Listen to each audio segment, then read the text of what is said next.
Moving across the country can be a big undertaking causing lots of stress and worry. Fear not, I'm here to settle your nerves and make this a smooth transition. I'm going to cover everything from getting started to move-in day. Here is a comprehensive plan to help make your transition as smooth as possible. First up, we're going to research and choose a city. Now, if you found my videos, there's a good chance you've got South Carolina in your sights, but if you haven't figured out where you're going, then start by researching potential cities where you might like to move. Consider factors such as job opportunities, cost of living, schools, healthcare facilities, and overall quality of life. Make a list of cities that meet your criteria and narrow it down based on your preferences. Second, once you've got your short list of 2 to 4 cities that you're interested in, it's time to visit potential cities. If possible, plan a trip to visit the cities on your short list. This will give you a first-hand look at the neighborhoods, schools, and amenities available. Take note of your impressions and gather information to help you make an informed decision. It's important here to not just focus on the downtown or the big features that attract people to the city, but to get out into the surrounding area. Unless you plan to live in the city center, you'll want to visit nearby towns where you could move.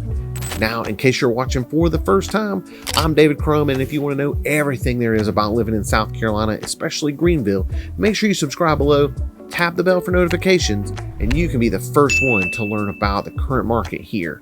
Now, let's keep going. Our next 2 steps involve getting others to help. The third step is to hire a real estate agent.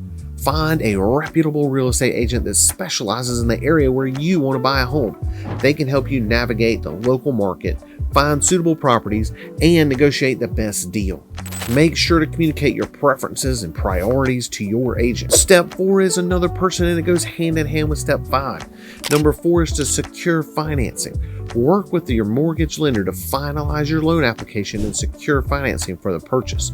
Get a pre-approval for a mortgage, and it will streamline the home buying process. Without a pre-approval, most sellers won't even consider your offer. Provide any additional information or documentation requested by the lender, and stay in close communication throughout the process. If you don't have a lender that you regularly use, considering asking your agent for a referral is great. They will have lenders that they work with regularly. When it comes to a competitive offer, your lender can make a difference in whether or not you get the home. Agents and sellers listing a home will give advantage to local lenders and not large banks. Internet lenders are at the bottom of the list. The preferences here are based on the experience of people in the industry and how smoothly each group of lenders helps make your purchase.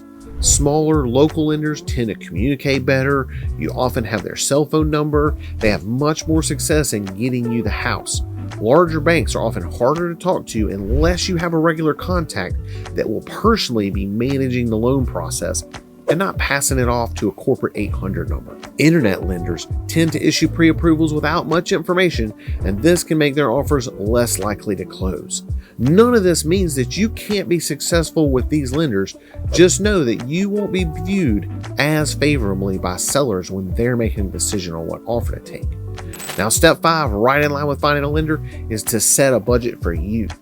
Determine how much you can afford to spend on a new home. Consider factors such as savings, income, expenses, and other additional costs associated with moving.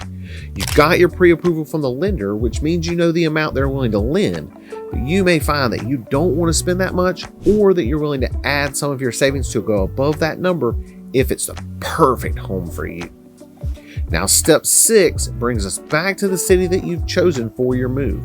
Now we're going to evaluate neighborhoods. With the help of your realtor, research different neighborhoods within the city you're looking at. Look for areas with good schools, parks, safety, and amenities that suit your family's lifestyle. Consider factors such as commute times to work, proximity to grocery stores, access to medical facilities. Price will be a big factor, so be sure to look in neighborhoods that are within your chosen price range so that you don't become too accustomed to areas that are more than you want to spend. Steps 7 and 8 are specific to each mover, but not all of them. Number 7, researching schools. If you have children, Finding a good school district will be crucial. Research the public and private schools in the area, including their academic performance, extracurricular activities, and facilities. You can visit the schools if possible to get a feel for the environment. If you're homeschooling or considering it, you may want to ask about local co-ops and other resources. Step 8 is to consider your commute to work. Unless you're retired, take into account the location of your workplaces when choosing a neighborhood. Consider factors such as commute times, traffic patterns, public transportation options, and the availability of telecommuting opportunities. Number 9. We're finally getting to the exciting part. Start house hunting. Work with your real estate agent to start viewing properties that meet your criteria. Consider factors such as the size of the home, number of bedrooms, bathrooms, layout, amenities, and overall condition. Take note of any potential issues or renovations needed. Your agent can tailor a search that should return homes that fit you and cut out a lot of the noise of other homes for sale. Detailed conversation can narrow down what you want in a home, but also in the property itself. As you look, you can make changes here to narrow it down even more. Now, step 10 is a big one. You found the home that you love, and it's time to make an offer. Your agent will help you negotiate the price and terms of the sale. Be prepared for counteroffers and be flexible during negotiations. Each offer will go differently depending on you and the sellers. Each state has different contracts and different procedures for how contracts move forward. I'm going to use South Carolina standards moving forward, but please know that everything is negotiable and you should make sure that your agent has explained everything and knows what's going on and what's going to happen as the contract progresses. There can be big penalties for not acting within the contract's stipulations. Step 11, schedule inspections. In South Carolina, we currently have a due diligence period contract. Your agent can help schedule home inspections to identify any potential issues with the property before this period ends. Review the inspection reports carefully and negotiate repairs if necessary. If you're buying in South Carolina, you must terminate the contract by paying the termination fee before the end of the due diligence period, or your earnest money will be at risk. Number 12, plan the move. This step can begin in the middle of the contract phase where we are in this timeline, or it could have begun long before. If you're buying first and moving second, it could even start later. Either way, it's going to be a big deal. Start planning the logistics of your move, including the packing, hiring of movers, renting a truck, transferring utilities, forwarding mail, and saying goodbye to friends and family. Create a timeline to ensure everything is completed in a timely manner. Many movers will want to deliver on a range of dates, so plan that date around your closing date and finalize it once you know things are looking definite. Step 13 is finalizing financing. Work with your mortgage lender here to finalize your loan application and secure financing for the purchase. Provide any additional documentation or information requested by the lender and stay in close communication throughout this process.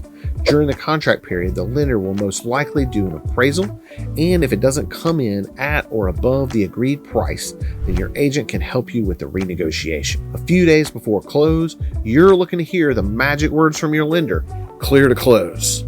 This brings us to number 14, closing on your property. Once all contingencies have been met and financing is in place, you'll proceed to the closing phase. This involves signing necessary paperwork, transferring funds, and officially taking ownership of the property. South Carolina requires all real estate transactions to be closed by an attorney. Your real estate agent and the attorney will be in communication throughout the process, and they will guide you through the final steps of this process. Now, step 15 is the whole goal of the process. Settle into your new home. Unless you've negotiated something different, you'll get the key to the house at closing and be able to go right into your new home. Once you've moved in, take some time to settle in and get acquainted with your new surroundings. Explore the neighborhood, meet your neighbors, and start establishing routines. Don't hesitate to reach out to local resources or community organizations for support and assistance as needed. I'm always available to clients after close, especially ones new to the area, if they need a referral to a great bank, a contractor, or really anything else. By following these steps and staying organized throughout the process, you can make your move across the country a smooth and successful one. There you have it, folks, the plan for moving across the country to a new state.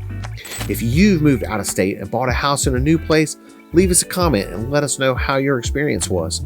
Let us know the big pitfalls to avoid. That'll help anyone else who's considering moving. And remember, whether you're moving in 10 or 100 days, I'd love to hear from you and see how we can make your move a smooth one. Until then, I'm David Crum, and I'll see you around Greenville, South Carolina.